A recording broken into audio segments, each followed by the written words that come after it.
In today's episode of How Can I Get People to Stop Talking About Epstein, Trump called out Midas Mighty favorite Jessica Tarlov after she dared to raise the issue of gun control reform during a TV tribute to the victims of the New York murder spree. I mean, what would you rather she had said, Donald? Just get over it? It's horrible to see that happening. That's just horrible. So surprising to see it here.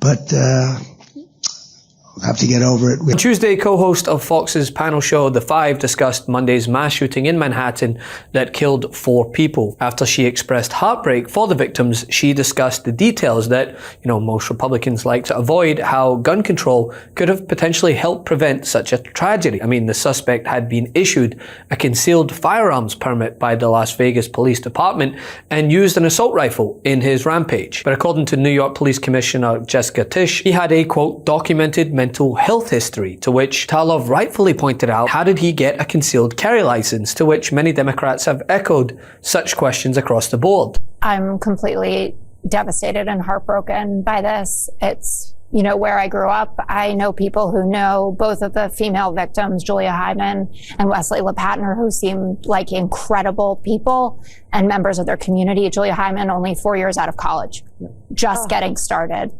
Wesley LePatner's 2 children away at camp. And this is the news that they get on a phone call. What a hero. I didn't know, and I still don't know much about the second officer, but Officer Islam, hearing that last night, that he has 2 kids and an 8-month pregnant wife, unimaginable. I don't know how women who go through this, and I know that this happens with a lot of couples where someone is serving, at home or abroad. I don't know how you carry on a pregnancy when you have lost your partner like that. And I wish her all the strength in the world.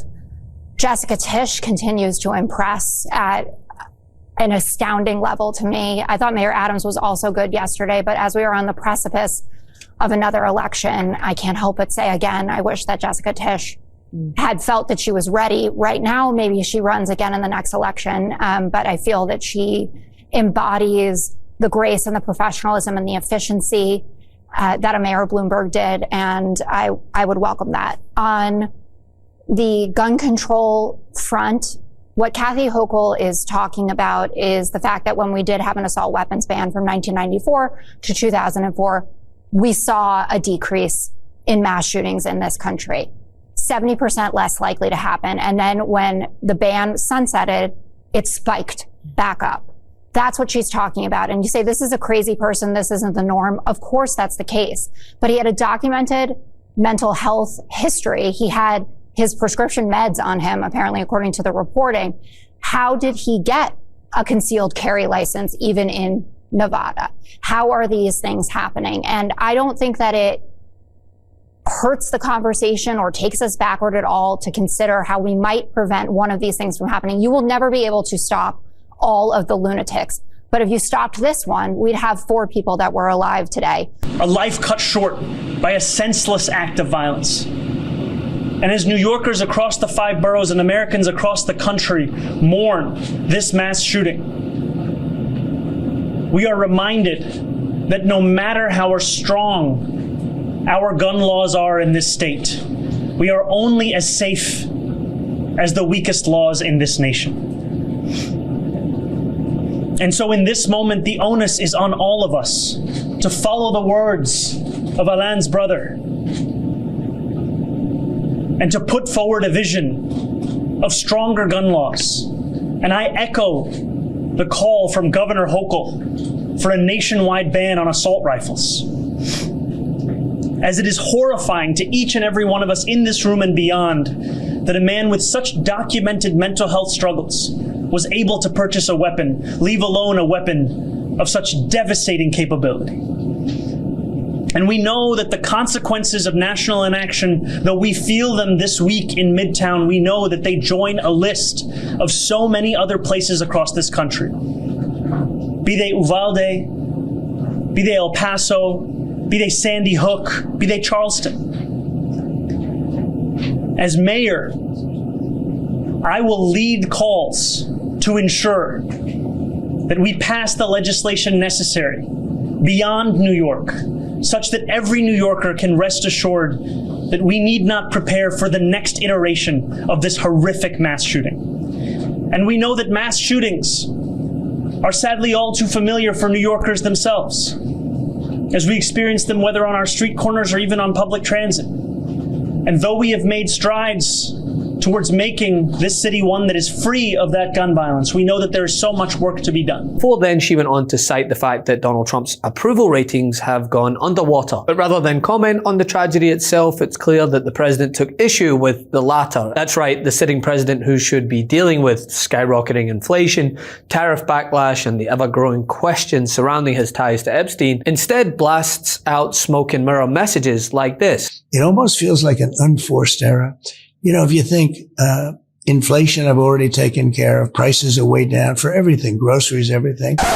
And Shannon already referenced today the new Fox News poll. I would also like to dive in there and look at the approval rating for Donald Trump on inflation, 36%. Compared to what? What? Compared to what? 36%. Congress Democrats? It doesn't have to be. No context. Greg, that's not how polling works. Oh, please explain to me how efficient and brilliant your polling is. You did a great job in 2024. It's not my polling. Actually, the polling in 2024 God, you guys are wrong was all accurate. the time. And by the way, all your polling is your own narratives. What? That's all polling is. You're polling your own narratives. No, we're You build not. up a fake story Literally, and then you go, how is this? Hey, how do you think the president is handling?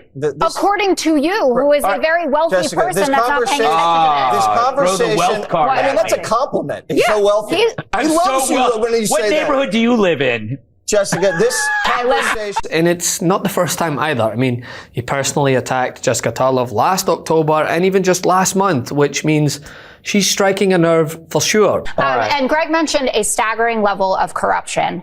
And I just got a note that the staggering level of corruption from last night's meme coin dinner. That's what you're focusing on, the meme coin. No, 40% of Donald Trump's wealth has been accumulated since he became president because of 2 crypto coins. The New York Times did interviews with foreign buyers of this cryptocurrency who came over here to have dinner with him. A guy from South Korea. This is not even part of the segment. So what? You're talking about a meme coin. Yeah, No, I'm talking about who's corrupt and who is profiting off the American office. Did he try to cover that up? I don't think so. Yeah, Caroline Leavitt said You're defending an administration that covered up a dying leader, and you're sitting here going, but meme coin, meme coin. I'm saying billions. All right, let's of give Paul a dollars. chance to clean it up real quick. Paul, final It is thoughts. clean on my side of the street. All right, all I'm going to say is that The point remains, right? That's what the sitting president should be focused on. Like, is he warped our expectations so much that we just look past things like this? Like it's normal? It's not normal. If Barack Obama verbally attacked a Fox host or called a Republican colleague new scum, they'd call in the National Guard. But this utter abomination of a leader has just removed civilized discourse from the political landscape. When you go to London, or are you worried it's no longer in London? About what? Will you visit London during the state visit? I will. I'm not a fan of your mayor. Why not? I think he's done a terrible job, the mayor of London. But a nasty person. I think he's done.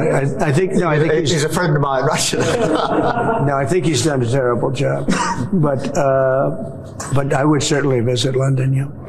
Would you say that So MP Nigel Farage has asked Parliament to be David, say it. Bags full of Russiagate A documents. bird bag. I thought you said appointed him in the bird bag.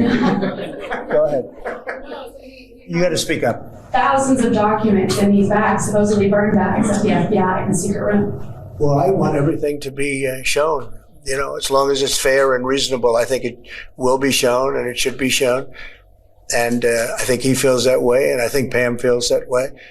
But it's got to be, it's got to be stuff that really doesn't hurt people unfairly, because you have so many people involved. And if they can do that in a fair way, I think it's great. I think it's really great. The whole thing is a scam. It's a scam set up by the Democrats, and they love talking about it. But I would like to see people exposed that might be bad, and we'll see how that all works out. But it's getting to be very old news. You know, if they had anything, they would have done it the week before the election, because they were losing by a lot. If they had anything, they would have done it. They controlled the file. The Democrats controlled it. Comey and all this, sleazebags, every one of them that you read about all the time. And I guess they've got some problems now having to do with yet a different scandal, very big one. But they control that file. So I would think that if they would have had something in the file, they would have released it about a week before the election, maybe 2 weeks, right, Brian? And made attacking those who disagree with you just part of the everyday national agenda. The truth is more important than ever. Check out our new Truth Over Lies collection at store.MeidasTouch.com. All 100% USA union made.